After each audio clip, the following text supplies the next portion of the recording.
In a previous video, I talked about how questions created modern civilization, the use of exams to select civil servants.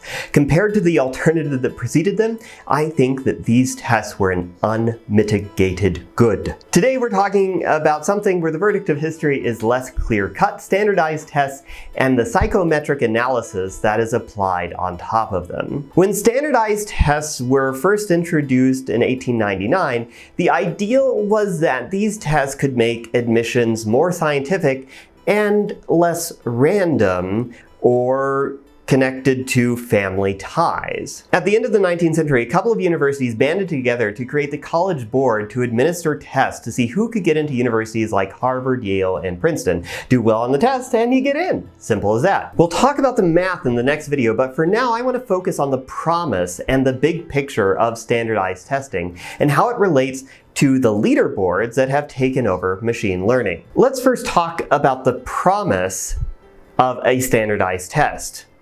You can sign up for a test, take it at any time, and out pops a number that accurately describes how smart the person who took the test is. Let's call that number theta to stand for the skill of a student. So could you just report the accuracy? Would that be a good way of getting this theta? No, the test in January might not be the same difficulty as the test in July. So the mathematical challenge is how to create an estimate theta that's consistent against different tests, and to select questions for each of these tests from the pool of possible questions so that you can reliably generate that theta there.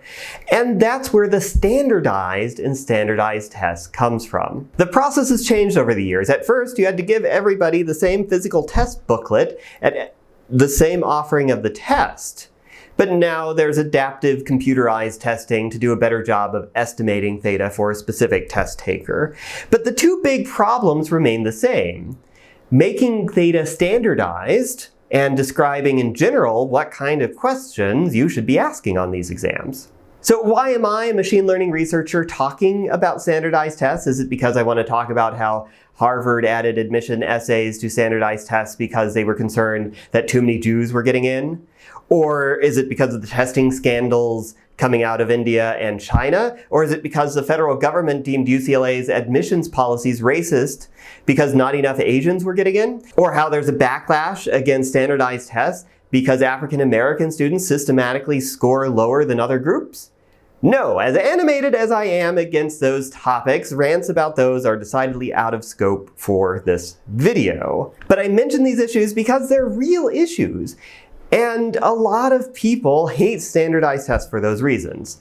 But it's not a problem with the math behind standardized tests, it's a problem with the people who write the questions and what happens when the results come out. And question answering systems aren't immune from those problems either, as we'll talk about elsewhere. But the math is sound. Hopefully it reminds you of another controversial topic, leaderboards. Systems come in, you need to give them a score.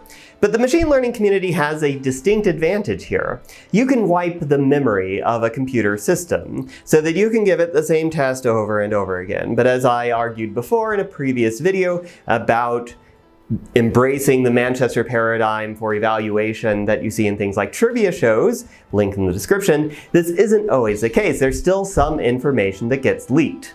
So stay tuned, we'll talk about the math behind item response theory in the next video. And it's not just for creating leaderboards in machine learning and natural language processing. The math behind the model is very similar to models that are used for characterizing people's skill when they play chess or predicting how a politician will vote on a bill.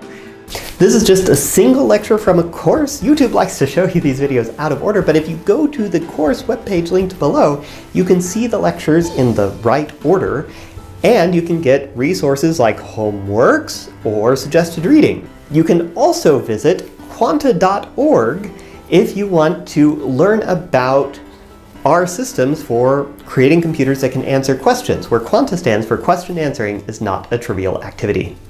If you want to help the channel, provide a big gradient to the algorithm by liking and subscribing.